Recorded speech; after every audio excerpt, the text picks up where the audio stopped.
Il était une fois un vieil homme et une vieille femme dans une petite maison à l'orée de la forêt.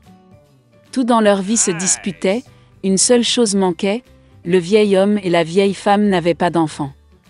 Une fois, le vieil homme a demandé de faire cuire un pain d'épices en forme de petit homme. La vieille femme a regardé dans la grange, et il n'y avait presque plus de farine. Elle a pris un bol, l'a frotté le long de la boîte, l'a brossé le long du fond, et une poignée de 2 poignées environ a été recueillie. La vieille femme pétrit la pâte sur de la crème sûre, et quand elle roula le pain d'épices sur la table, elle le prit et le fit en forme de petit homme, avec des bras, des jambes, avec une tête. Et mettez-le au four. Au bout d'un moment, la vieille femme vint voir si le pain d'épices était cuit, le prit et le mit sur la fenêtre pour qu'il refroidisse.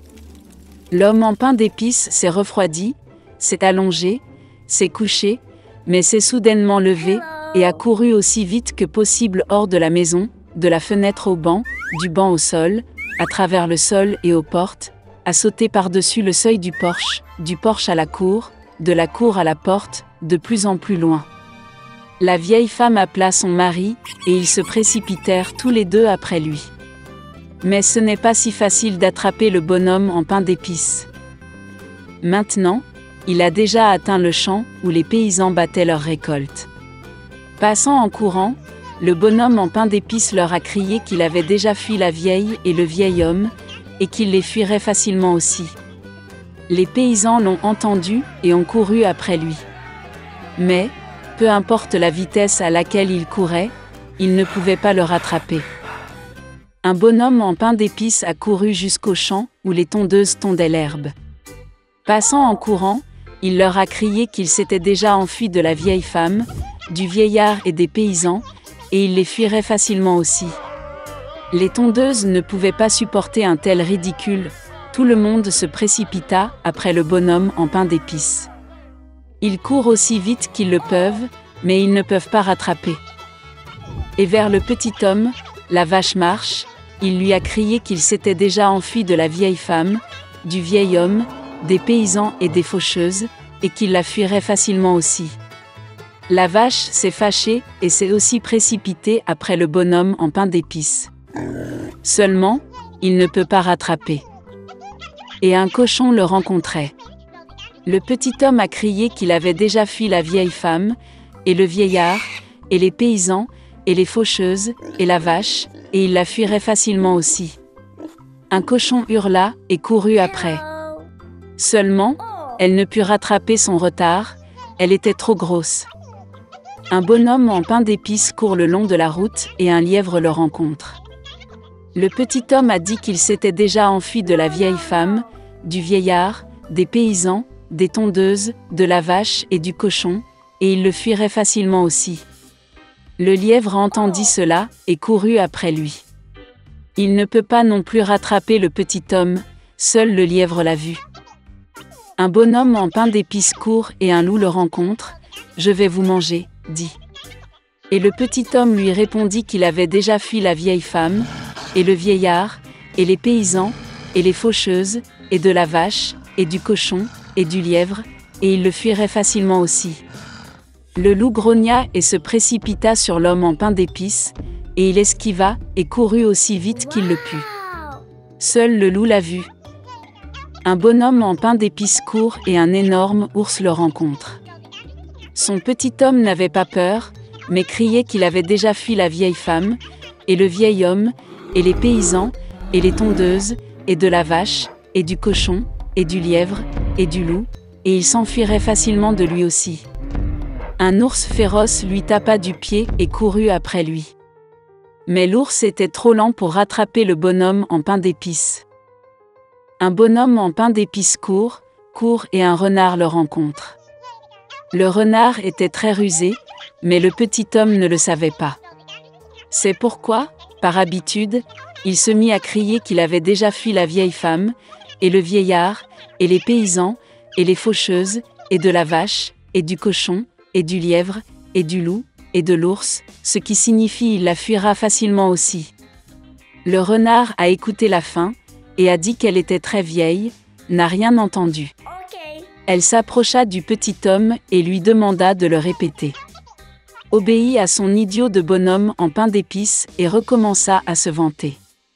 Le renard a écouté la fin et a dit qu'elle n'avait toujours rien entendu. Elle s'approcha encore plus du petit homme et lui demanda de le répéter.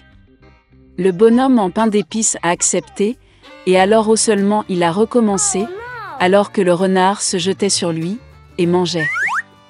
Et le bonhomme en pain d'épices ne se vantait plus. Il était une fois une mère porc et ses 3 porcelets. 3 frères ont la même taille. Ronds, roses, avec les mêmes queues drôles. Tout l'été, les cochons jouaient dans l'herbe verte, se prélassaient au soleil, se prélassaient dans les flaques d'eau. Mais l'automne est arrivé. Un jour, ma mère a dit qu'il était temps pour eux de penser à l'hiver. Elle leur a demandé de construire une grande maison. Le jeune frère a dit que l'hiver était encore loin. Le frère du milieu a dit qu'il construirait sa propre maison en cas de besoin. Et le frère aîné a décidé de construire la maison lui-même. Les frères cadets et intermédiaires n'ont fait que jouer à leur jeu. Il faisait de plus en plus froid chaque jour. Le jeune frère a décidé de construire une maison en paille.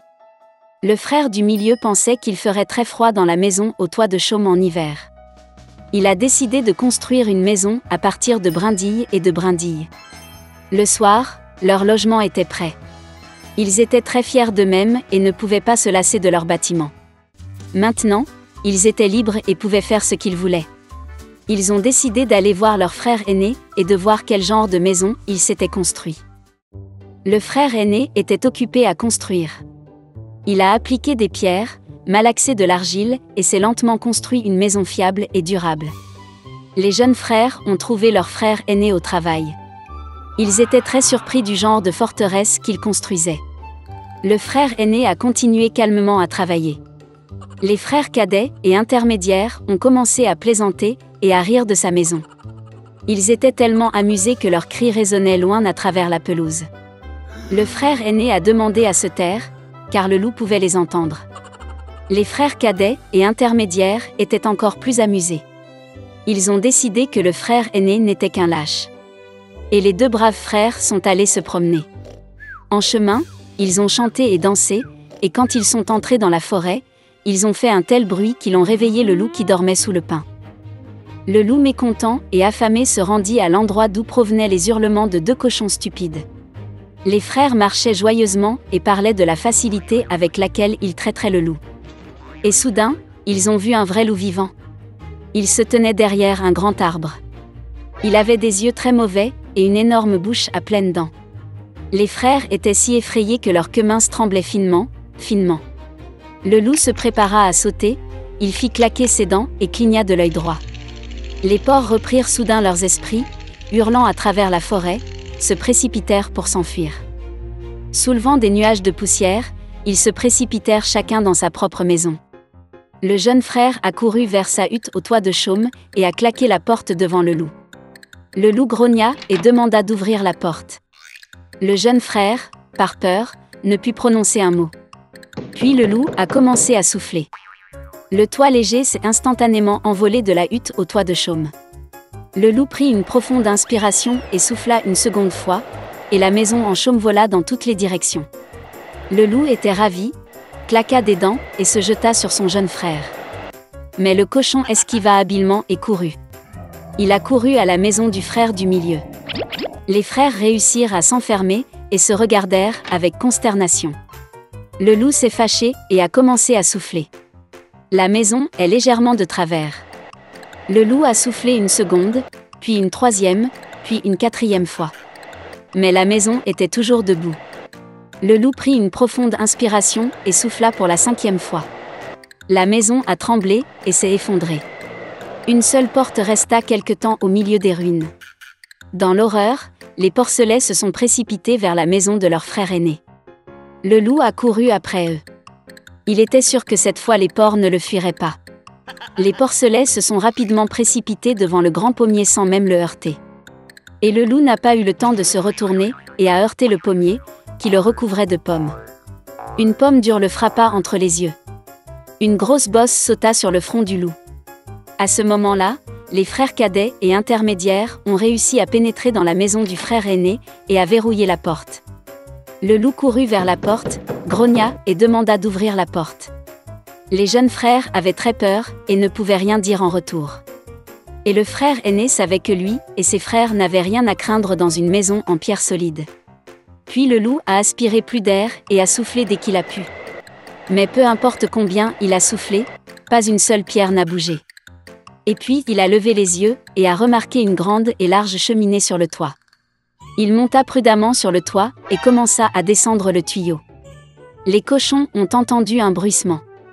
Le frère aîné a immédiatement deviné quel était le problème. Il se précipita rapidement vers le chaudron, dans lequel l'eau bouillait, et en arracha le couvercle. Le loup descendit la pipe et tomba directement dans le chaudron. Ses yeux s'agrandirent sur son front. Le loup échaudé s'envola avec un rugissement sauvage et se précipita dans la forêt. Et les 3 petits cochons se sont occupés de lui et étaient heureux d'avoir si habilement enseigné une leçon aux méchants voleurs. Dès lors, les frères et leur mère ont commencé à vivre ensemble, sous un même toit.